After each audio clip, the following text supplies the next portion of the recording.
నవరసాలు ఇంకోటి ఏంటంటే శాంతం, శాంతరసం, పీస్ఫుల్, హ్యాపీ. ఇక మనం పీస్ఫుల్ అంటే హ్యాపీనే అందాం. చాలా కామ్. ఇది చాలా ఆ, అంటే చాలా మంది ఈ రసాన్ని ఏముంటుందంటే మామూలుగా నిలబడితే చాలు కదా అంటారు. నిలబడడం కాదు. నిజ జీవితంలో మనుషులు ఎక్కువగా కోరుకునేది పీస్ఫుల్, శాంతం, కామ్నెస్ చాలా ఇంపార్టెంట్. దీంతో రిలాక్సేషన్ ఉంటుంది. కాబట్టి నవరసాల్లో ఇది చాలా ఇంపార్టెంట్ రసం. అంత ఈజీ కాదు ఊరికే నిలబడ్డం అన్నది. అది కథలో కావచ్చు, పాటలో కావచ్చు, సన్నివేశంలో కావచ్చు, నాటకంలో కావచ్చు, సీరియల్లో కావచ్చు, రేడియోలో కూడా కావచ్చు. మీరు ఏమన్నా ఆ శాంతరసాన్ని మెయింటైన్ చేయడం కూడా చాలా ఇంపార్టెంట్.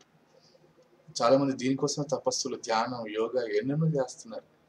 కాబట్టి నటీనటులకు తెలియాల్సిన అంశాలు ఏంటంటే ముందుగా నవరసాల పేర్లేంటి, వాటి ధర్మాలు ఏంటి, ఆ రసం ఏం చేస్తుంది, ఆ రసం ఉన్నప్పుడు మనిషి బాడీ లాంగ్వేజ్ ఎలా ఉంటుంది, ఎమోషన్స్ ఎలా ఉంటుంది, డైలాగ్ డెలివరీ ఎలా ఉంటుంది, కాస్ట్యూమ్స్ ఒకవేళ ఉంటే ఎలా ఉండొచ్చు, చుట్టూరు లైటింగ్ ఎలా ఉంటుంది, ఎలా ఉండొచ్చు, ఏ కలర్స్ ఉండొచ్చు, ఎమోషన్ ఇది చాలా ఇంపార్టెంట్. ఎమోషన్ శాంతం,